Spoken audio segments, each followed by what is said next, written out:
샬롬, 이동춘 목사입니다. 오늘도 여러분의 삶이 주님의 평안으로 가득하시길 기원하며 하나님의 말씀을 나누겠습니다. 오늘 주시는 말씀은 출애굽기 14장 10절에서 12절 말씀입니다. 바로가 가까이 올 때에 이스라엘 자손이 눈을 들어 본즉 애굽 사람들이 자기들 뒤에 이른지라. 이스라엘 자손이 심히 두려워하여 여호와께 부르짖고 그들이 또 모세에게 이르되 애굽에 매장지가 없어서 당신이 우리를 이끌어내어 이 광야에서 죽게 하느냐? 어찌하여 당신이 우리를 애굽에서 이끌어내어 우리에게 이같이 하느냐? 우리가 애굽에서 당신에게 이른 말이 이것이 아니냐? 이르기를 우리를 내버려 두라. 우리가 애굽 사람을 섬길 것이라 하지 아니하더냐?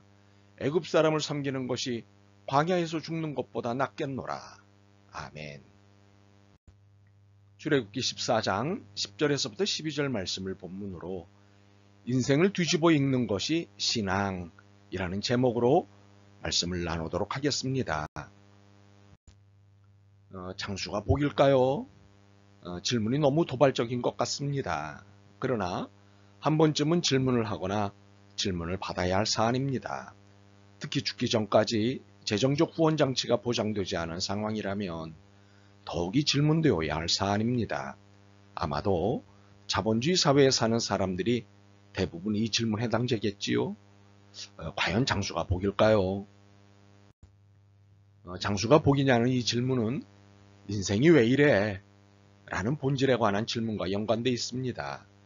하지만 단순한 질문은 아닙니다. 그렇다고 복잡한 질문의 차원은 아닙니다. 인생이 고단해서 던지는 질문이지요. 인생이 왜 이래? 는 인생이 여유롭고 순탄한 사람이 던지는 질문이 아닙니다. 그런 삶은 이런 질문이 아닌 다른 질문을 할 것입니다. 예를 들면 인생을 즐기는 법은?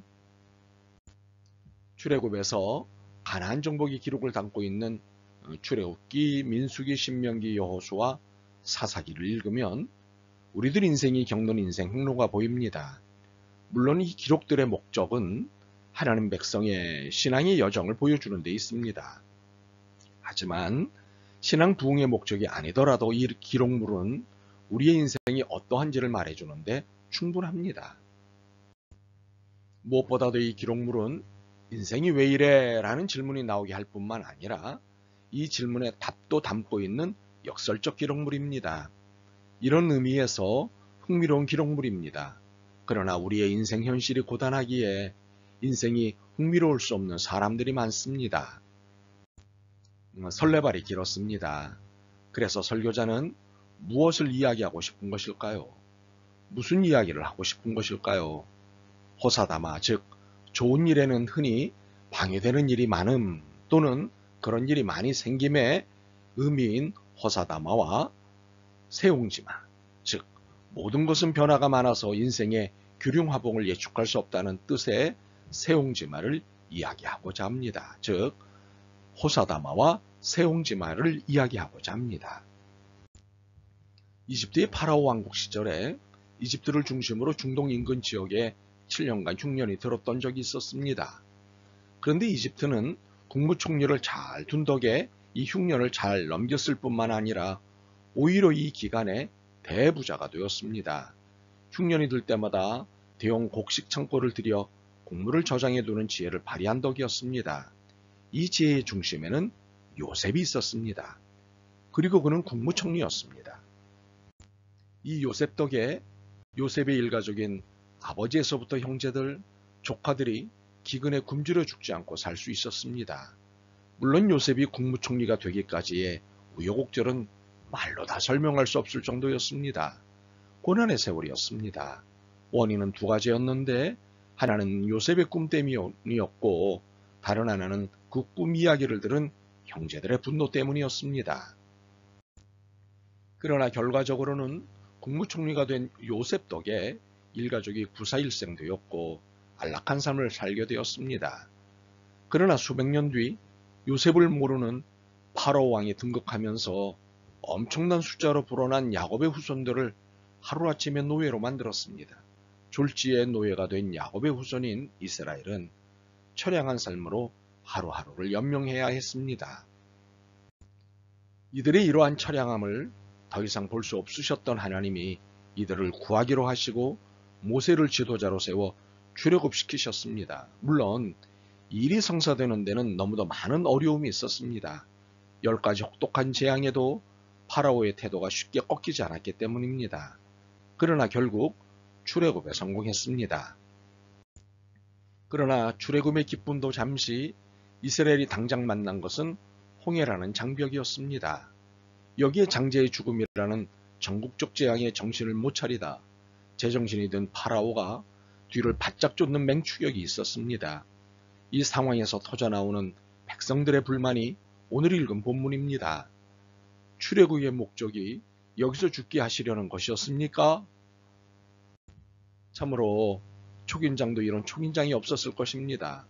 그러나 이 험한 홍해를 무사히 건넜고 드디어 이집트로부터의 완벽한 해방을 맞았습니다. 그런데 그들을 기다리고 있는 또 다른 시련이 있었습니다. 40년의 광야 훈련. 세상에. 그렇지만 이 40년도 견뎌냈습니다. 그런데 또 이스라엘을 기다리고 있는 시련이 있었습니다. 가나안 입국의 첫 번째 관문인 요단강을 건너야 했고 여리고성을 점령해야 했습니다. 산전수전에 공중전까지 다 겪은 그들이었지만 넘어야 할 고난은 크건 작건 고난일 뿐이었습니다. 참으로 호사다마와 세옹지마가 딱 맞는 이스라엘의 역사입니다. 우리의 인생도 이와 다르지 않습니다. 우리의 인생도 호사다마이고 세옹지마입니다. 그러나 인생을 뒤집어 읽는 것이 신앙이라는 사실을 아십니까? 좋은 일에는 흥이 방해되는 일이 많이 생긴다고 해서 호사다마라고 합니다. 모든 것은 변화가 많아서 인생의 규륜화봉을 예측할 수 없다고 해서 세옹지마라고 하지요. 이 호사다마와 세옹지마를 뒤집어 읽기 하시는 분이 하나님이십니다. 인생에 방해가 되는 일이 많지만 하나님이 반드시 좋은 일이 기다리도록 하십니다. 인생의 규륜화복에 예측할 수 없지만 하나님의 결론은 모든 것이 합력하여 선을 이루게 하십니다. 그래서 고난이 즐겁거나 기대된다는 것은 아닙니다. 고난 그 자체로는 즐거운 것이 아니기 때문이지요. 그러나 고난이 끝이 아니라 그 뒤에 하나님이 준비하신 좋은 일을 믿기 때문에 현재의 고난은 장차 우리에게 나타날 영광과 좋게 비교할 수 없다는 바울의 고백에 기대는 것입니다. 물론 이 고백도 쉬운 일은 아니지요. 그러나 이것이라도 간신히 붙들 이유는 충분합니다. 견뎌야 하기 때문입니다. 그러나 이렇게 궁색한 믿음을 보여도 또 하나의 여지가 있는 것은 세옹지마에 뒤집어 읽기가 있기 때문입니다. 인생의 규륜화복에 예측할 수는 없지만 모든 것이 합력하여 선을 이루게 해주시는 하나님이 계시기 때문입니다. 우리의 신앙이 얕은 수작을 부리는 것 같지만 이 믿음이라도 붙잡을 수 있다면 좋겠습니다. 우리는 종종 쉽지 않은 시간을 견뎌야 할 때가 있습니다. 어떤 이는 얼마나 더 버텨낼 수 있을까 하며 불안해합니다. 그렇지만 우리가 아직 살아야 할 이유가 있다면 견뎌내게 하실 것입니다. 이것을 믿는 것이 신앙입니다. 그리고 이 신앙은 어떤 상황, 사건이라도 합력된 선이라고 믿는 것입니다. 요셉의 팔려감, 감옥에 갇힘, 그러나 이것이 국무총리가 되는 지렛대였습니다. 이것이 일가족을 살리는 징검다리였습니다. 노예에서 해방됐으나 홍해를 건너야 했고 40년의 광야 생애를 견뎌내야 했습니다. 그러나 결국엔 다 해냈습니다. 요단강도 건넜고 여리고성도 무너뜨렸습니다. 이 모든 것을 가능하게 한 것은 어둠을 뒤집어 읽게 하시는 하나님이 계시기 때문입니다. 어둠을 빛으로 읽으라고 하십니다. 고난을 선으로 읽게 하십니다. 홍해를 흥해로 읽게 하십니다. 붉은 홍이 아니라 흥할 흑말입니다. 이렇게 읽는 것이 신앙입니다. 이 신앙을 여러분에게서 늘 봤으면 좋겠습니다. 주님의 말씀에 순종하여 호사다마와 세옹지마를 뒤집어 읽으시면 좋겠습니다. 자, 여러분의 발걸음이 신명날 수 있기를 기도하겠습니다. 아멘. 주님, 인생의 상황을 고지곳대로 보고는 삶에 불평이 많았습니다. 그러나 이제 깨달았습니다. 상황을 뒤집어 읽겠습니다. 그리고 합력하여 선을 이루시는 주님께 전적으로 맡기겠습니다. 믿음을 주옵소서. 예수 그리스도의 이름으로 기도드립니다. 아멘. 오늘도 여러분의 믿음과 삶을 응원합니다. 사랑합니다.